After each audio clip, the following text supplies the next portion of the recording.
Itt is vagyunk a sorozatunknak a második részében. Hát próbáljuk meg felrakni azt a fejlesztői környezetet, amiről ugye szó volt az előző videóban. Ez a környezet ugye nem más, mint a Visual Studio, amiben egyébként többféle nyelven is tudunk fejleszteni, de egyébként legfőképpen C# nyelven. Mivel ugye a C# az a Microsoftnak a programozási nyelve, és a Visual Studio-t is a Microsoft fejleszti, így eléggé kompatibilisek egymással. Mert most az a helyzet, hogy az én főrendszeremen már fönt van, de mégiscsak szeretnék csinálni egy bemutató videót, hogy telepítsük. Ehhez egy sandboxot indítok magamnak. Majd erről is lesz egy bemutató videó. Itt igazából a lényeg, hogyha ezt megnyitjuk, akkor mindig egy frissen telepített Windows fogad minket, és hogyha bezárjuk, akkor pedig elveszik a rajta lévő összes adat. Ez egyébként ilyen tutoriál videókhoz ideális, vagy pedig mondjuk vírusok teszteléséhez, tehát kétes programok teszteléséhez, ami valószínűleg vírusos, mivel hogyha itt vírust kapunk, de csak bezárom és ismét megnyitom. Jó. Hát az első lépés, hogyha fel szeretnénk rakni magunknak a Visual Studio-t, hogy nyitunk egy böngészőt, nekem tökéletes lesz a frissen telepített Windows-on ez az Edge böngésző. Felmegyünk egy keresőmotorra, ami szimpatikus, mondjuk legyen most a Google, elég sokan ezt használják, és beírjuk, hogy Visual Studio, akár még magyarul is lehet szerintem, Visual Studio letöltés, igen, viszont itt ugye angol nyelvű egyébként a Visual Studio, és itt ugye többféle dolgot látunk, van a Community, a Professional és az Enterprise, itt látszik ugye, hogy free trial, tehát ugye mindkettő előfizetős, és van egy ingyenes kipróbálási időszak. Hogyha általában egy fejlesztői környezetet töltötök le, és láttok egy olyat, hogy Community, akkor azt érdemes, mert hogy az ingyenes teljes mértékben. Igazából ez nekünk tökéletes lesz. Iparban is sokszor általában a Community-t használják, rámegyünk ugye, hogy download, és itt meg is jelent nekünk a Visual Studio Setup.exe file, amire csak rámegyünk, és lefuttatjuk szépen. Innentől a böngészőben nem fog kelleni nekünk. És akkor itt be is jött a telepítőnk, hát egyébként ez egy elég egyszerű dolog lesz, de azért van néhány fontosabb menüpont, úgyhogy azért bemutatom a részletes telepítését neki. Tehát igen, eddig a lényeg, hogy letöltjük a community verziót, elkezdi magát szépen telepíteni, itt ugye látszott, hogy pár elemet letölt. Egyébként arra figyeljetek, hogy több gigabájtot foglal el, attól függően, hogy miket kérünk mellé, hogy letöltse. Tehát mondjuk, hogyha plusz dolgokat kérünk, mint mondjuk ilyen mobil alkalmazás, fejlesztői környezet, akkor nyilván több helyet foglal el, de hogyha csak az alap dolgokat kérjük, akkor itt írja egyébként, hogy 2,51 gigabájtot foglal el. Igazából ez még elég is lehet nekünk, és hogyha erre rákattintunk, itt már látszik, hogy 9,49 gigabyte, és hogyha a desktop developmentet is betítáljuk, akkor az 9,78 gigabyte. Itt igazából ez például ilyen web alkalmazásokhoz jó. Szerintem nekünk elég lesz egyelőre a normális desktop development. Bár itt ugye azt nézem, hogy 8,11 giga így, és egy későbbi videóban szerintem fogjuk használni ezt is, ha már full stack fejlesztést tanulunk, úgyhogy igen, igazából egy 10 gigabyte tárhelyre lesz szükség. Ez a legtöbb modern gépen szerencsére már megvan, és hogyha ezt a kettőt kiválasztottuk, egyébként itt van még az a .NET mai platform, ami nagyon durván megtolja azért a tárhelyigényt 22,4 gigára, ezzel mobil alkalmazást tudunk fejleszteni, de amikor odaérünk, azt nem .NET MOI-ban fogjuk elkezdeni, mert az nem a legjobb mobil alkalmazás fejlesztésre. Jó, úgyhogy ezt a kettőt választjuk igazából ki, és rámegyünk, hogy telepítés. És akkor most azt fog történni, hogy itt szépen elkezdődik nekünk a letöltés, és elkezd letölteni nekünk 10 gigabyte adatot. Itt ugye látszik is, hogy már megy szépen a letöltés, úgyhogy igazából itt hagyhatjuk a gépet, elmentünk meginni egy kávét, vagy ebédelni, egy ideig eltart, attól függ, hogy mennyire gyors a netünk például, vagy milyennek hogy tud használni. Hát itt is vagyunk a folytatásban, hogyha valaki szemteles, akkor észreveheti, hogy más az óra, illetve más spórok van rajtam. Ennek az az oka, hogy közben eltelt egy nap. Igazából közben nem készítettem a csatornának a profilképét és a bannerét. úgyhogy most már ez is készen van. Na, igazából, hogyha feltelepítettük és letöltötte a szükséges fájlokat, akkor egy ilyen felület fogad minket. Itt igazából látszik, hogy most a legfrissebb Visual Studio Community verziója az 2022, és csak szépen rámegyek, hogy launch, és akkor el is fogja indítani a kis Visual Studiónkat. Indítás után ez a felület fogad minket. Itt ugye látjuk, hogy egyébként Microsoft fiókkal lehet belépni a Visual Studio-ba. Ez úgy néz ki, hogy ha egyetemi vagy munkai Microsoft fiókunk van, azzal is be lehet lépni. Lehet, hogy ott például van egy fizetősebb verziója, ami nem community, és akkor plusz funkciókat használhatunk, viszont az ingyenes, normális személyes Microsoft account is beléphetünk. Itt a community-t tudjuk használni, és egyébként ez ki is fogja elégíteni az igényünket, mert egy nagyon kevés más dolog van benne, de az biztos, hogy az elején ezeket nem fogjuk kihasználni. Én most azért nem lépek itt be, mert hogy ez egy sandbox, és úgyis el fog veszni a feltelepített Visual Studio, úgyhogy én ezt skippelem, viszont nektek mindenképp ajánlom, hogy készítsetek egy Microsoft fiókot és lépjetek be, ez a jövőben nagyon hasznos lehet majd. Jó, szépen rá is megyek akkor egy skip, és akkor igazából ez egy elég jó dolog, ami beugrott, választatunk kinézetet magunknak, hogy nézzen ki pontosan a Visual Studiónk. Itt érdemes ezt generálon hagyni, és én a Dark módot ajánlom, azért, mert hogy a sötét módok azok hosszú távon irritálóak lehetnek, tehát egy kicsit ki fogja égetni a szemünket, úgyhogy mindenképpen Dark módra állítom. Persze, hogyha nektek jobban tetszik a világos, akkor nyugodtan itt egy kis ideig elkezd tölteni, tehát szépen beállítja első indításkor a dolgokat. Egyébként ez csak első indításkor van így, és utána már elég gyorsan fog indulni a Visual Studio.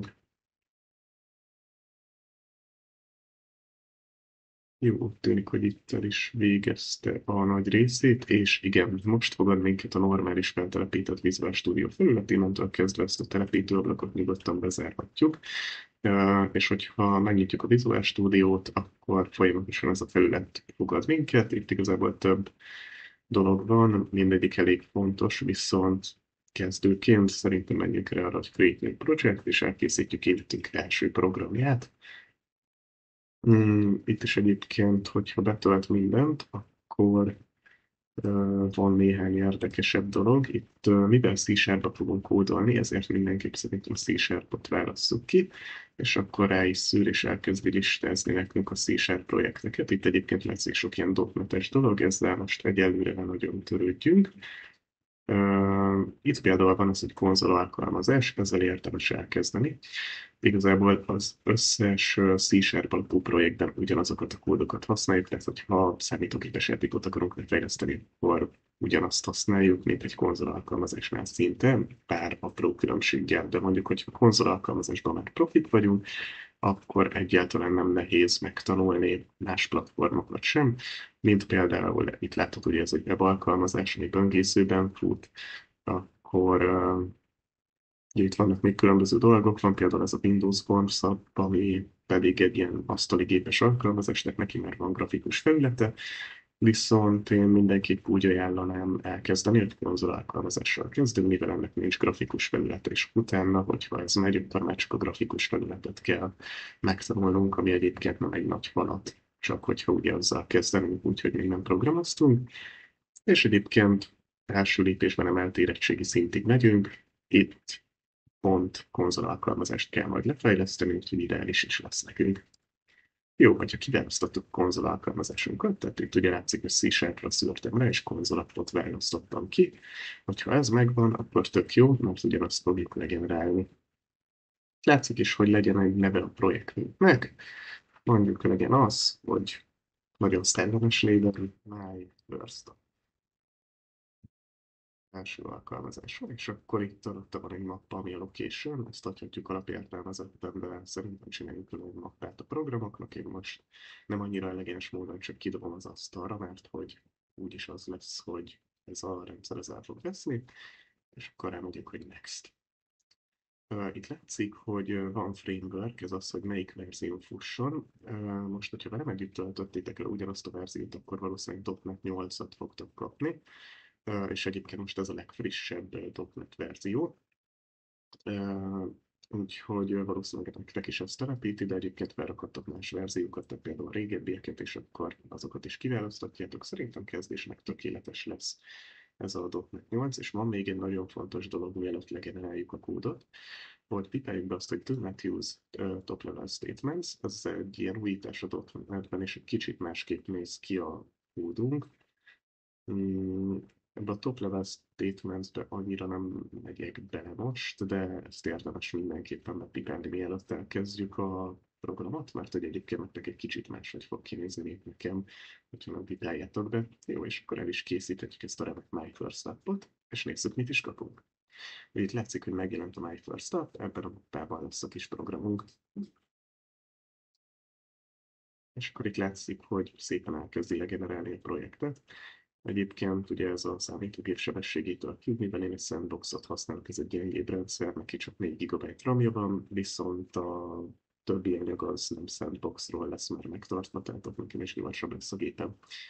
Na, és akkor le is generálódott a programunk, kicsit ránagyítok, hogy jobban látszom, és akkor igazából az első programunk, tehát nem egy nehéz programkód, úgy néz ki, hogy itt van egy namespace, ahogy elrendeztük, hogy my first start, és az fontos, hogy első lépésben itt ebbe a mainbe fogunk kírogatni, tehát csak ebbe a pici részbe, és egyébként már alapból kaptunk is egy programkódot, ami ugye azt mondja, hogy Hello World.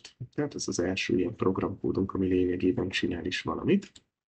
És indítsuk is el a programunkat. A programunkat úgy tudjuk elindítani, hogyha legeneráltuk, hogy vagy nyomunk egy F5-ös billentyűt, vagy pedig csak rámegyünk erre, hogy My First Stop. És hogyha erre rányomunk, akkor el is indul. Annyi, hogy generálásnál az első indítás az több időbe fog telni, mint hogyha már sokat szarra indítjuk el, mert hogy itt legenerálja az összes fájlt, ami kell hozzá, az extra fájlokat, és később csak módosítani fog. Na hát, mit is kaptunk? Most, hogy elindítottuk a programunkat, látjuk, hogy itt van, hogy Hello World.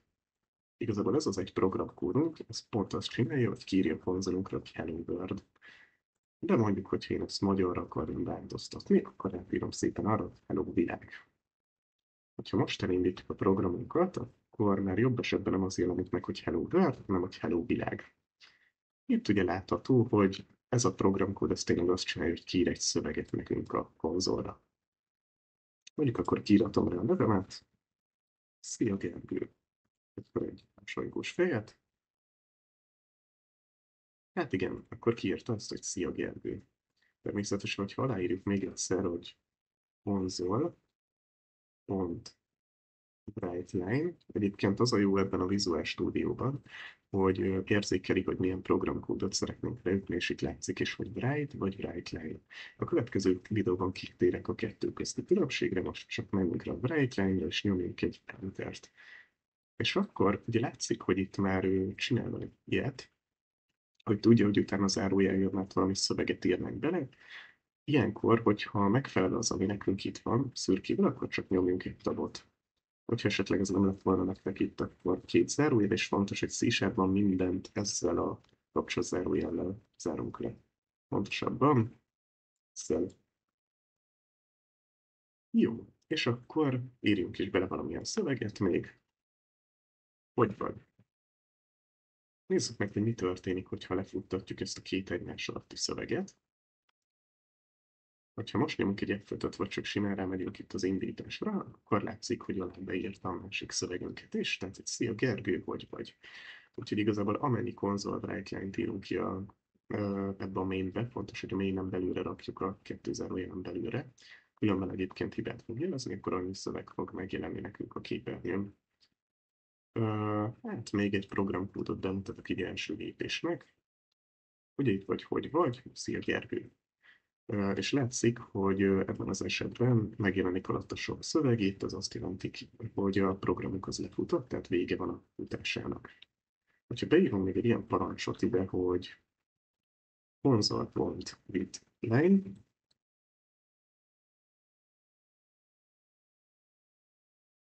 akkor, hogyha elindítjuk a programunkat, igen, az a sandboxom annyira jó az én billentyűzetemmel, jó.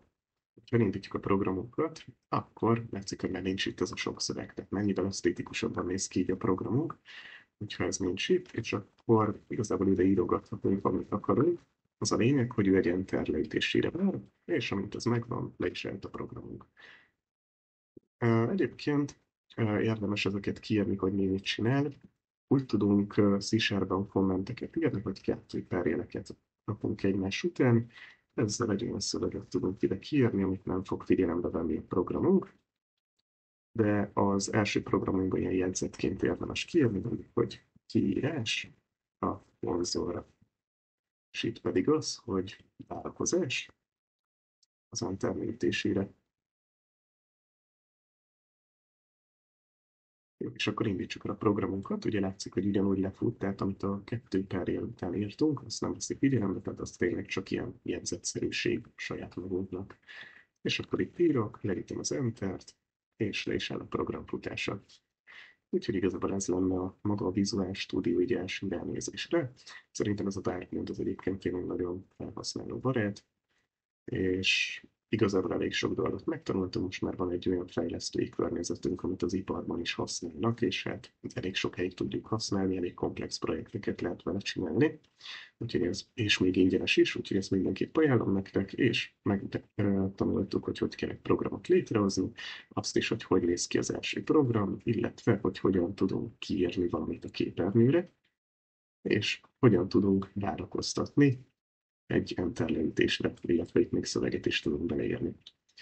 Remélem, hogy tetszett ez a videó, hamarosan komplexebb programokkal is fogok jönni. Ha tetszett, akkor nyomjatok egy lájkot és iratkozzatok fel, találkozunk a következő részben.